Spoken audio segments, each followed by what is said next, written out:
The thoughts shared in this episode are for educational and entertainment purposes only. I'm not a licensed financial advisor, and nothing here should be taken as professional financial advice. Every decision you make with your money should be based on your own research and, when needed, the guidance of a qualified professional. Remember, past performance doesn't guarantee future results. Not advice, just perspective. Do your research and make it yours. Emergency fund myths that keep you broke. Save 6 months of expenses while living paycheck to paycheck. Financial advice assumes you have extra money to save. What if we started with saving $5 instead of $5,000? Small steps still count as progress. That's what we're talking about on the porch today. Hey there, I'm GP, and this is where we talk about the stuff that keeps us up at 2 a.m.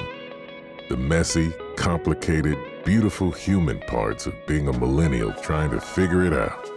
You know those conversations you have with your closest friends? The ones where you finally admit you're not okay, you don't have it all figured out, and you're just doing your best with what you've got?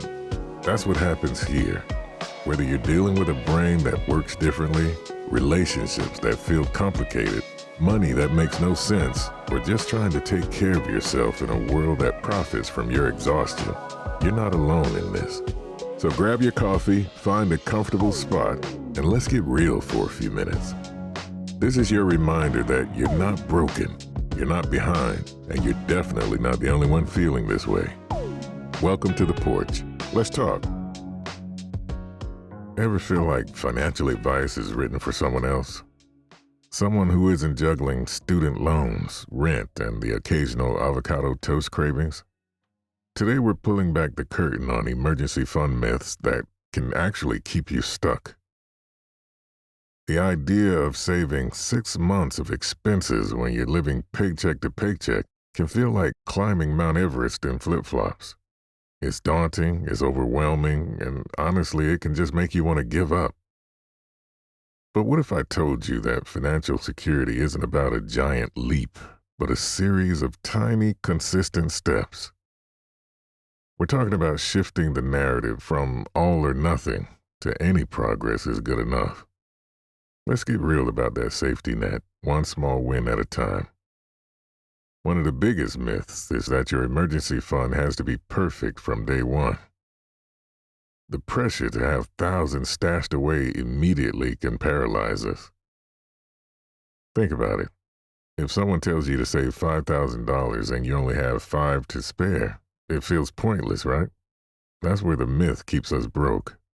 It tells us our small efforts aren't enough, so why bother? But every journey starts with a single step. Imagine you're building a wall, brick by brick. You wouldn't expect the whole wall to appear instantly. Each brick, no matter how small, contributes to the structure. Your emergency fund is the same. That $5 you saved, that's a brick. Then $10 from skipping a takeout meal, another brick. These aren't insignificant, they're foundational. The real goal isn't the final number, but the habit of saving and the peace of mind that comes with knowing you're actually building a buffer. It's about empowering yourself, not shaming yourself for not being there yet. So how do we actually start when those big numbers feel impossible? Let's reframe. Instead of focusing on 6 months of expenses, let's focus on 1 week. Or even just $100. What's the smallest amount you could realistically save this week without feeling deprived? Maybe it's $5. Maybe it's $20. Set up an automatic transfer for that amount. Set up an automatic transfer for that amount, even if it's tiny, to a separate savings account. The magic isn't in the amount, it's in the automation and the consistency. It creates a psychological shift, proving to yourself that you can save. As that small amount grows, so will your confidence and your capacity to save more. This isn't about deprivation, it's about conscious choices. It's about finding those small pockets in your budget where you can redirect funds toward your future self. And remember, an emergency fund isn't just for job loss. It's for the unexpected car repair, that sudden medical bill, or even just a mental health day when you need it most. It's freedom. Building an emergency fund doesn't have to be a source of stress or shame. It's a journey, and every single step, no matter how small, is progress. Let's ditch the myths that tell us we're not doing enough and embrace the power of consistent, manageable action. Start with what you have, start where you are, and watch how those small steps build into something truly significant. Your financial peace of mind is worth every single dollar you set aside.